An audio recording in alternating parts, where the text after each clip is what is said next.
Okay, welcome back. It is time for us to talk about body paragraph format's last part of the three, which is explanation. We talked 2 days ago about topic sentences and how to make them specific, and we talked yesterday about evidence, both quoting and citing, and what it means to actually support your topic sentence. And now it is time to talk about how to explain all that as well, so that we round out our paragraphs and write really good answers for things. So what you see in front of you there with the bullet points are some different types of explanation that you might use. You wouldn't use all of them in a paragraph, that would be too much, but you might use one or two or three or some combination of them because, it depends on the situation that you're writing about. The one thing that you will do all the time is explain how your evidence supports your topic sentence. You're always going to do that in one fashion or another. Anything else is based on the situation.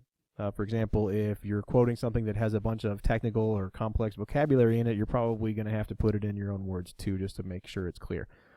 If you have an answer and some evidence where the connection isn't obvious, then you're going to have to explain the logic behind you saying what you're saying for your answer and choosing the evidence that you chose, or one of those or both of those together. The idea is that you're making your thought process completely clear, and that's what explanation is for in general. So, for example, here is a topic sentence, a piece of evidence, and an example of explanation, how they all might fit together. The topic sentence says, stereotyping men as smelly is bad for society because it causes some men to go out and buy Axe body spray, which makes them smell even worse. You might have noticed I used this as an example before.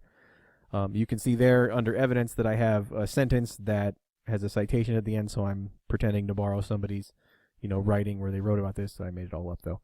And then at the end there I have explanation to go with that evidence.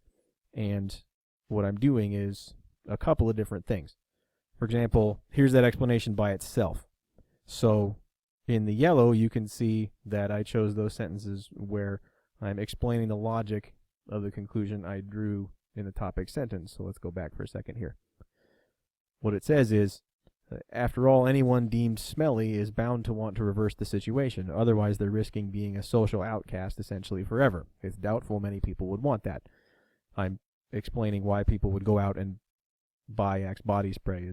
I'm explaining the logic behind it. And then you can see in the green that I'm explaining the thing I need to explain, which is how my evidence is related to the topic sentence. Now, why did I do the yellow thing?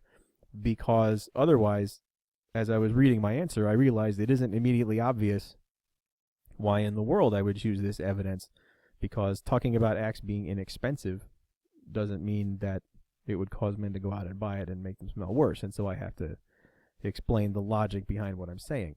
So in the green, you can see me explaining the connection between the evidence and the topic sentence. What I said was, combined with a nationwide advertising campaign directly showing how much women love Axe body spray, and many men will inevitably buy Axe body spray and smell even worse. So in other words, I'm explaining how this topic sentence connects to the explanation there and the evidence. There's a second example of evidence I might put in my paragraph as well. You have to have two pieces of evidence for your pink think paragraph. So I have a piece of evidence there that I made up another citation and thing I'm quoting, and then I have my explanation that goes with that too, and it was basically the same process. I'm explaining the logic behind it and explaining the connection between the evidence and the topic sentence. So my whole paragraph with the topic sentence, the two pieces of evidence, and the two bits of explanation that go after them look more or less like this.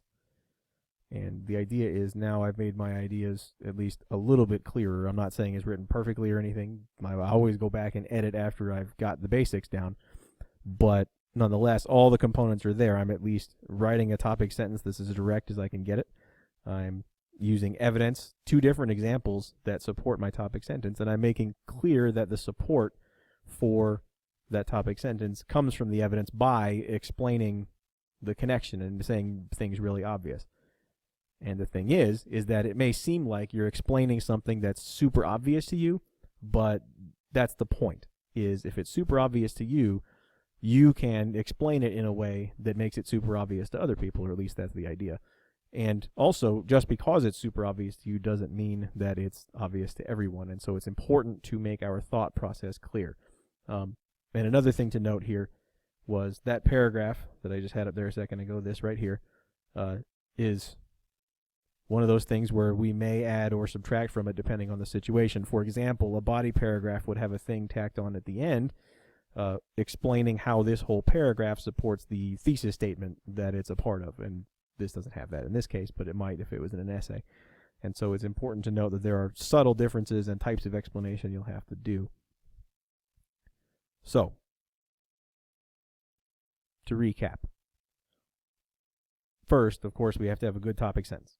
Then we have to have evidence that we know supports that topic sentence. And then, finally, we need to explain that relationship. Think of it this way. You are explaining, just like I did here in the green, you are explaining why you chose that evidence. Why it is that that thing you pulled out of the reading is so important that you're explaining it. You're also explaining how it is that you drew the conclusion that you drew from it if you got an idea when you looked at it. And so this is a thing that many people can do in their heads, but it turns into writing in a different way for them. And so this isn't super simple. But if you can practice it, and that's what we want to do, we want to give it a shot today. We've put together our topic sentences for Pink Think already. We've put together our evidence for Pink Think already. And so now all we need to do is practice a little bit with explanation, which is what we're going to do right now, because all I did was explain the rules so far. And then you're going to go in and attempt it with your actual topics and evidence. So on your practice sheet that you've been working on all week, the last section on there says explanation. And what you're doing is you're taking a topic sentence and some evidence, and we are going to figure out what we can say to explain how the evidence supports the topic sentence and anything else we might need to say. So, for example, on the sheet it says, one reason I'm ready to live on my own is that I am very organized. And the evidence is I have not lost one assignment from any of my classes in all 4 years. Okay, so the first thing we do is we notice we have a topic sentence and evidence, so we have to come up with explanation. And we decide how supportive of the topic sentence the evidence is.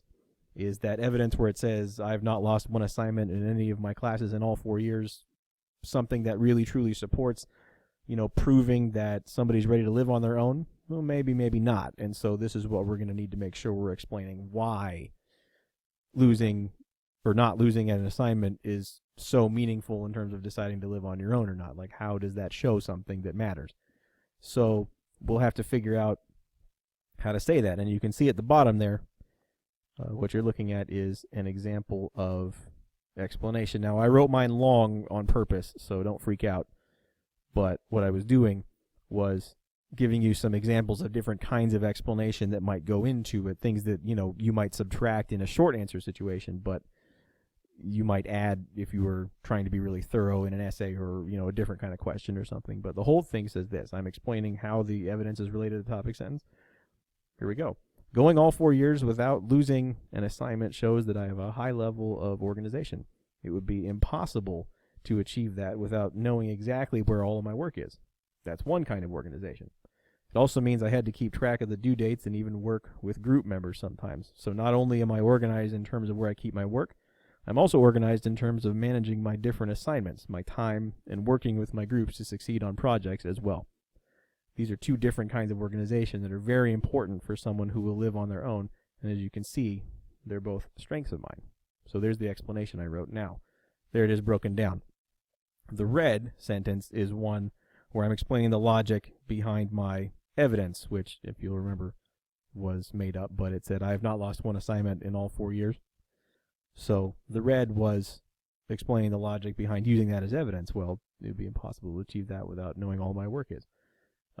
Then in the green, you can see I'm giving a little bit more detail, which is explaining why losing assignments or not losing assignments is meaningful in some way. I'm also giving two different kinds of organization that it actually shows. So when I say I haven't lost an assignment, I'm actually saying not only do I know where all my stuff is, but I've also managed my time and other people pretty well. And in the orange, I'm doing the thing we're supposed to do, which is explaining the relationship between my evidence and my topic sentence, which is to say there's two different kinds of organization that are very important, for someone who will live on their own. And as you can see, they're both strengths of mind. You can see they're important for someone who will live on their own means I'm tying it back into the topic sentence which said I'm ready to live on my own. Now, I might be going faster, so you can rewind and play it again and hear some explanation, and you can also email me questions. But the idea is that I chose to do these things because I was really trying to explain how it is I can show that the evidence that says I have not lost one assignment from any of my classes in all 4 years has anything to do with one reason that I'm ready to live on my own. It's not always immediately obvious. Sometimes it is, and then you don't have to do a ton of explanation. But many times it's not immediately obvious, and you've got to do some explaining. And so one of the best things to do in cases like that is first to think about what you need to say to make it clear to someone who has no idea what you're talking about. So that might include explaining some background information. That might include explaining, the logic behind what you're saying. That might include explaining more details about what it really truly means, because that's all things that make your point that much stronger. Especially if you consider, another option might have been, instead of saying for evidence all of that, I might say, well, it just shows I'm responsible. Like, that's not enough. And so that's the whole point here. So what we're doing then is we are going with our Pink Think notes, which you got back today. And you, instead of doing the second practice thing on that sheet, don't worry about it.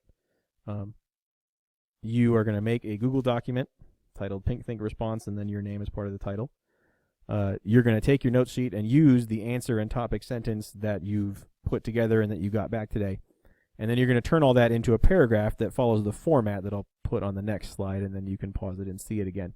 But the idea is that you're adding in the explanation to make it a whole paragraph. So, again, you are making sure that you are making yourself 100% clear. Don't write less, write more if you can. And what will happen is you'll share this with me, and then eventually I'll send you some feedback back, and we can talk about better ways to explain. And so there is the body paragraph format, and that is what you want to make your paragraph follow. So it starts with topic sentence, then evidence, and then you explain that evidence, and then a second piece of evidence, and then explanation for that. And then you can add in or subtract the sixth thing, but the point is that you have to make sure you are explaining as much as you can about your evidence and why it supports the topic sentence so well. So that means you may want to go back and pay special attention to your evidence again to see if it really truly supports it and proves what you say it proves. But that's up to each person individually. So if you have any questions, feel free to email me, and you can start typing now. Okay, bye.